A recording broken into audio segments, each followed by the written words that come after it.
네, 선수들한테 뭐 압박을 주는 것보다 우리가 갖고 있는 거 즐기면서 후회 없는 축구를 하고 왔으면 좋겠다. 우리 선수들이 조금만 더 집중하고 조금만 더 신경 쓰고 하고자 하는 생각이 맞으면 분명히 우리는 좋은 결과를 가져올 것이다. 선수들한테 심리적인 압박보다는 우리 홈에서 우리 국민들 위해서 무엇을 보여줄 수 있는지에 대해서 생각하고 경기를 하게끔 만들고 있다 보시면 되겠습니다. Hey, kembali lagi dengan gua Hamzah Blehem di channel kesayangan kita semua, channel yang akan mengabarkan berita timnas Indonesia terbaru. Siapa nih yang tidak sabar dengan laga timnas Indonesia versus Jepang hari ini? Makanya ada kabar yang menarik, saksikan dari awal sampai akhir. Silakan saksikan. Di kabar pertama ada pertandingan semalam antara Australia dan Arab Saudi yang bermain imbang. Wah, makin sengit nih di grup C. Tak hanya itu, ada kabar yang sangat mengejutkan. Timnas Cina merabut poin 3 dari kandang Bahrain. Inilah hasil klasemen sementara. Indonesia ada di juru kunci. Sintayong memberikan komentar usai laga tadi semalam di grup C dengan pertandingan Australia dan Arab Saudi yang berakhir imbang 0-0. Jadinya situasi grup C ini tidak akan bisa diprediksi sampai akhir. Apakah kalian setuju dengan komentar Coach Sintayong? Kita beralih dulu ke kabar dari Pak Erick Thohir yang bersalaman double bersama tim Gaipens dan Dion Max, pemain berdarah Indonesia yang punya komitmen untuk membela timnas Indonesia yang dipersiapkan untuk U20 hingga timnas senior. Breaking news, Mauro Ziostra melakukan debutnya di FC Volendam Senior. Mauro berhasil melakukan debutnya bersama FC Volendam Senior. Baru saja melakoni friendly match melawan Sparta Rotterdam dan Mauro berhasil melakukan debutnya dalam pertandingan tersebut. Mauro masuk menit 75 berhasil menciptakan satu peluang berbahaya dan bermain dengan cukup baik. Mauro, aku masuk di 15 menit terakhir saat skor 1-0 untuk keunggulan Sparta. Aku masuk dengan baik dan memiliki peluang syuting di luar kotak penalti, namun kiper lawan mampu menghentikannya dengan baik. Jadi ini adalah sebuah debut yang luar biasa, tetapi sayangnya kami kalah 1-0. Semoga lebih baik lagi yang akan datang ke depannya, ujar Mauro. Lagi dan lagi Mads Hilgers memberikan keterangan usai dikritik dan dihujat netizen Indonesia. Tenang saja, saya baru berusia 23 tahun dan akan bermain untuk Indonesia sampai pensiun. Mads Hilgers menegaskan bahwa dia adalah pemain timnas Indonesia dan tidak akan lagi berlabuh kepada timnas Belanda. Kevin Dix sudah Indonesia banget, soalnya udah buka fitur langganan di Instagram. Kurang Indonesia lagi apa coba Kevin Dix ini? Setibanya di Jakarta dan masih jet lag, dirinya langsung jalani latihan perdana bersama timnas Indonesia. Dan dia telah membuka fitur berlangganan di Instagram pribadinya, yang dimana fitur berlangganan di Instagram sudah melekat sekali dengan para penggawa timnas Indonesia lainnya. Kok Indonesia banget lah pokoknya Kevin Dix. Timnas Indonesia dan timnas Jepang telah melakukan press conference. Inilah isi dari press conference-nya.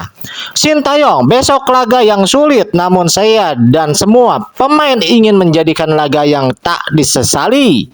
Saya percaya pada tim kami dan kemampuan kami. Kami akan mengerahkan semuanya besok. Of course, we know Japan is a really good opponent and probably they're the number one in Asia right now.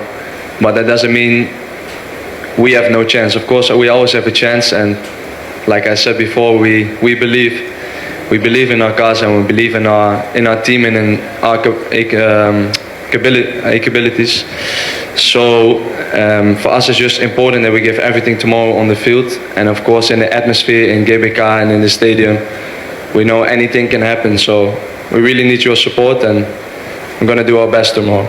Wataru Endo pun berkomentar di press conference, Indonesia sangat antusias terhadap sepak bola dan sekarang di Indonesia banyak pemain dan supporter yang menyambut kami. Saya merasa suasananya sangat hangat, welcoming.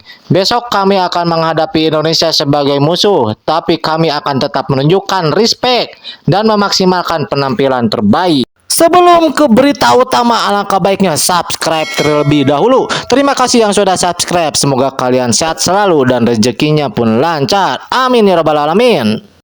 Back senior Jepang Nagamoto kaget dengan antusias media meliput timnya. Pemain senior timnas Jepang Yuto mengaku kaget karena saat sesi latihan timnas Jepang diikuti oleh 50 wartawan, padahal hanya diikuti oleh 6 orang.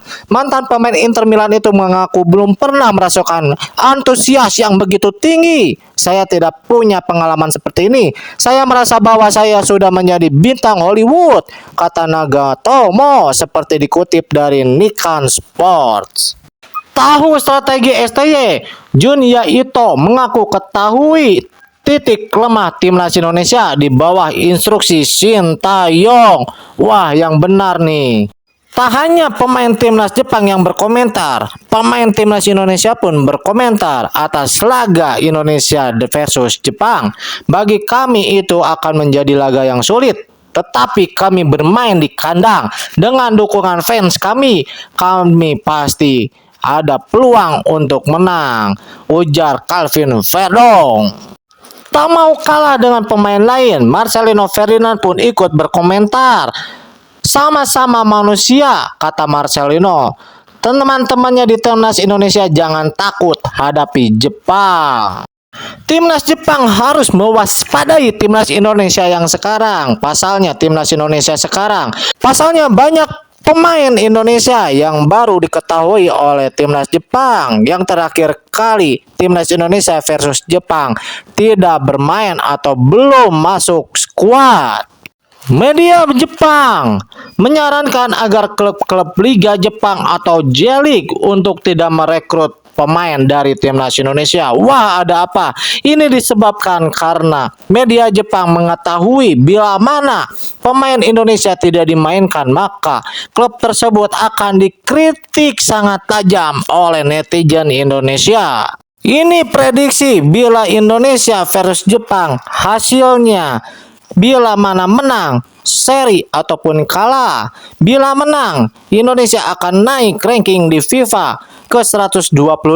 Bila seri, Indonesia naik ke 127. Tapi bila kalah, tetap di 130. Bagaimanakah pendapat kalian? Apakah Indonesia bisa menang ataupun seri minimal ataupun kalah? Lagi dan lagi GBK bikin malu. Waduh, ada apa lagi nih? Penyerang Jepang keluhkan rumput GBK. Ini rumputnya tidak merata, ada bagian yang memantul, kata Minamino. Terakhir kali timnas bermain di GBK dengan kualitas lapangan yang bagus seperti ini. Sedangkan inilah kondisi terakhir rumput GBK, padahal hanya dipakai latihan timnas Jepang dan Indonesia. Semoga saja pertandingan berjalan dengan lancar ya, walaupun rumputnya sangat mengecewakan. Semoga aja timnas Indonesia juga bermain epic. Influencer Jepang curhat sulitnya dapatkan match tiket latihan hari ketiga timnas Jepang di Indonesia pada Rabu tanggal 13 bulan 11 2024 mendapat perhatian besar dari supporter Samurai Biru di sini. Fans timnas Jepang terlihat memadati bagian luar lapangan A di Kompleks Gelora Bung Karno GBK tempat latihan berlangsung. Uniknya tak hanya warga lokal, ada beberapa supporter asli Jepang juga turut hadir. Semoga influencer asal Jepang yang kini berkarir di Indonesia, Hiroki Kato, turut hadir di tengah kerumunan. Kato yang dikenal sebagai penyanyi dan aktor membocorkan tingginya antusiasme warga Jepang, baik yang tinggal di Indonesia maupun dari Jepang langsung. Orang Jepang yang tinggal di Indonesia sangat senang dan pastinya datang ke stadion. Beberapa teman di Jepang juga ada yang datang ke sini hanya untuk menonton di GBK. Jadi segitu tinggi sih antusiasme orang Jepang asli, kata Hiroki Kato. Oke, cukup sekian kabar timnas hari ini. Semoga kalian pada sehat semua ya, rezeki pun lancar. Jangan lupa tinggalkan jejak like, komen, dan subscribe-nya. Sampai jumpa di lain waktu. Bye-bye.